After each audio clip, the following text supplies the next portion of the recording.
रात के तकरीबन 2 बज रहे थे। दिल्ली की सड़कें खामोश थी और एक शख्स बड़ी इत्मीनानी से एक सरकारी इमारत से बाहर निकल रहा था। इसके हाथ में कुछ फाइलें थी, चेहरे पर अजीब सा एतमाद और होंठों पर हल्की सी मुस्कुराहट। किसी को अंदाजा नहीं था कि यह आदमी अभी अभी एक ऐसे फ्रॉड करके निकला है जिसका जिक्र आने वाले कई सालों तक पूरे भारत में किया जाएगा। कहते हैं कि इस शख्स ने सिर्फ लोगों को नहीं लूटा बल्कि पूरे निजाम को बेवकूफ बना दिया। यह आदमी ताजमहल बेचने का दावा करता था, लाल किला फरोख्त करने की कहानियां मशहूर थी और बाद लोग तो यहाँ तक कहते हैं कि इसने पार्लियामेंट हाउस तक का सौदा कर डाला था। लेकिन सवाल यह है, आखिर एक आम इंसान इतने बड़े बड़े लोगों को कैसे धोखा दे सकता है? क्या इसके पास कोई खुफिया ताकत थी या फिर वो इंसानी नफ्सियात का सबसे खतरनाक खिलाड़ी था? आज के इस वीडियो में हम जानेंगे नेटवर लाल आखिर था कौन, इसने फ्रॉड की दुनिया में कदम कैसे रखा, वो पुलिस से बार बार कैसे बच निकलता था और इसकी मौत आज भी एक राज क्यों समझी जाती है।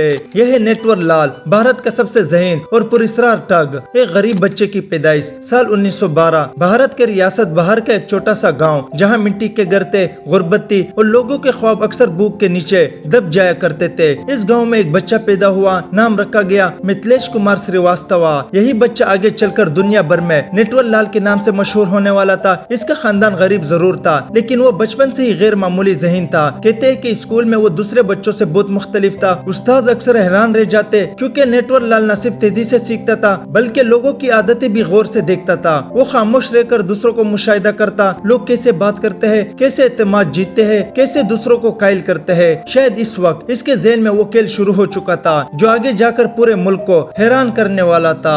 हर बड़े मुजरिम के पास एक खास सलाहियत होती है और नेटवर लाल की सबसे खतरनाक सलाहियत थी जाली दस्तखत बनाना। कहा जाता है वो किसी भी शख्स के साइन चंद मिनट देखकर बिल्कुल वैसे ही नकल कर लेता था। ये सिर्फ नकल नहीं थी बल्कि एक फन था। बैंक ऑफिसर, सरकारी हलकार, हत्ता के बड़े ताजिरों के दस्तखत भी वो हैरान किन हद तक असल जैसे बना लेता। शुरू में इसने ये हुनर छोटे फ्रॉड के लिए इस्तेमाल किया लेकिन वक्त के साथ साथ इसकी हिम्मत बढ़ती गई और फिर इसने अपनी पहली बड़ी वारदात की। पहला फ्रॉड, एक दिन नेटवर लाल ने एक अमीर ताजिर के दस्तखत नकल किए, जाली कागजात तैयार किए और बैंक जा पहुंचा। इस वक्त बैंक सिस्टम आज जितना जदीद नहीं था, न कंप्यूटर थे न बायोमेट्रिक सिस्टम, सिर्फ एतमाद। और नेटवर लाल यही चीज इस्तेमाल करता था। इसने एतमाद से बात की, जाली दस्तखत दिखाए और बैंक से बड़ी रकम निकलवा ली। जब तक हकीकत सामने आई वो गायब हो चुका था। पुलिस हैरान थी क्योंकि ये जुर्म किसी आम चोर ने नहीं किया था। ये काम एक ऐसे ज़हीन शख्स का था जो इंसानी दिमाग से खेलना जानता था। नेटवर लाल का असल हथियार, दुनिया के अक्सर मुजरिम लोगों को डरा कर लूटते हैं लेकिन नेटवर लाल मुख्तलिफ था। वो बंदूक इस्तेमाल नहीं करता था, वो लोगों को यकीन दिलाता था। इसका लिबास हमेशा महंगा होता, बात करने का अंदाज पूरे एतमाद और शख्सियत ऐसी कि लोग फौरन मुतासिर हो जाते। वो कभी खुद को सरकारी ऑफिसर जाहिर करता, कभी किसी वजीर का नुमाइंदा और कभी बड़ा बिजनेसमैन। वो हर शहर में नई शनाख्त अपना लेता और हैरत अंगेज बात यह है कि लोग इस पर शक ही नहीं करते थे क्योंकि इंसान अक्सर अच्छी जुबान, एतमाद और ताकतवर शख्सियत से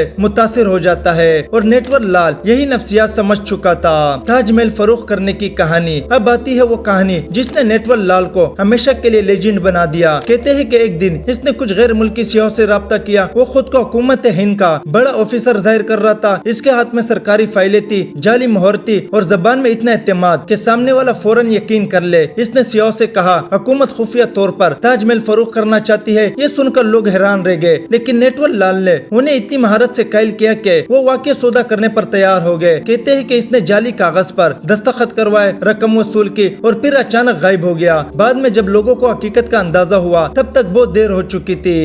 सिर्फ ताजमहल नहीं, नेटवर लाल के बारे में सबसे हैरान किन बात ये थी कि इसके फ्रॉड सिर्फ एक दो नहीं थे। रिवायत के मुताबिक इसने लाल किला, राष्ट्रपति भवन, पार्लियामेंट हाउस तक फरोख्त किए। अगरचे इन कहानियों की मुकम्मल सरकारी तस्दीक मौजूद नहीं लेकिन भारत में आज भी ये किस्से बड़ी दिलचस्पी से सुनाए जाते हैं और यही चीज नेटवर लाल को एक आम फ्रॉडी से बढ़कर एक अफसानवी किरदार बना देती है। पुलिस के लिए डरावना ख्वाब। नेटवर लाल के खिलाफ भारत भर में दर्जनों मुकदमा दर्ज हुए। पुलिस ने उसे कई बार गिरफ्तार किया लेकिन हैरत अंगेज बात ये थी कि वो हर बार बच निकलता। कभी बीमारी का बहाना, कभी जाली शनाख्त और कभी पुलिस वालों को ज़हनी तौर पर बेवकूफ बना देना। एक बार तो कहा जाता है कि वो पुलिस की निगरानी में ट्रेन में सफर कर रहा था लेकिन रास्ते में अचानक गायब हो गया। जब पुलिस ने तलाशी शुरू की वो कहीं नहीं मिला। ये वाक़या पूरे भारत में खबरों की ज़ेनत बन गया। लोग कहते हैं कि ये आदमी इंसान नहीं साया है। लोग इसे पसंद क्यों करते थे? हैरान किन बात यह है कि बहुत से लोग नेटवर लाल से नफरत नहीं करते थे बल्कि इसे इसे पसंद करते थे, क्योंकि कहा जाता है कि वो अमीरों को लूटता था और कभी कभी गरीबों की मदद भी करता था। कई देहाती इसे भारतीय रॉबिन हुड कहते थे। लोगों के मुताबिक वो अपने गाँव आता, पैसे बांटता और गरीबों की मदद करता। इसलिए बहुत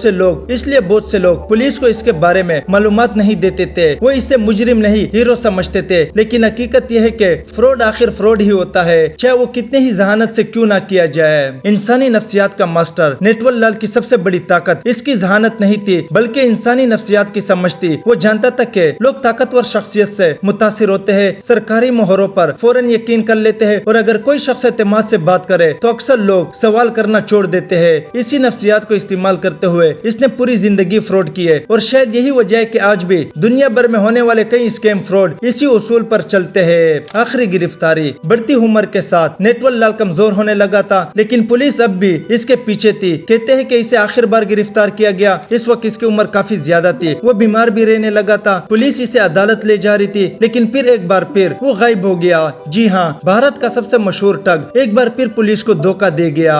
मौत या एक और फ्रॉड। कुछ अरसे बाद खबर आई कि नेटवर लाल मर चुका है, लेकिन हैरान किन बात ये थी कि इसकी मौत के बारे में वाज़ेह सबूत कभी सामने न आ सके। कुछ लोग कहते हैं वो वाकई मर गया, जबकि दूसरे लोग यकीन रखते हैं कि इसने अपनी मौत का ड्रामा किया और कहीं दूर नई शनाख्त के साथ जिंदगी गुजारता रहा। आज तक इसकी मौत एक मिस्ट्री समझी जाती है। नेटवर लाल की कहानी हमें क्या सिखाती है? नेटवर लाल सिर्फ एक मुजरिम नहीं था, वो इंसानी कमजोरियों का आईना था। इसने दुनिया को दिखाया कि इंसान को धोखा देने के लिए हमेशा हथियार जरूरी नहीं होते, कभी कभी सिर्फ अल्फाज, एतमाद और नफ्सियाती काफी होते हैं। आज के दौर में भी ऑनलाइन फ्रॉड, जाली कॉल, फेक सरमायाकारी स्कीमें सब इसी उसूल पर चलती है। लोगों का एतमाद हासिल करो, फिर उन्हें इस्तेमाल करो।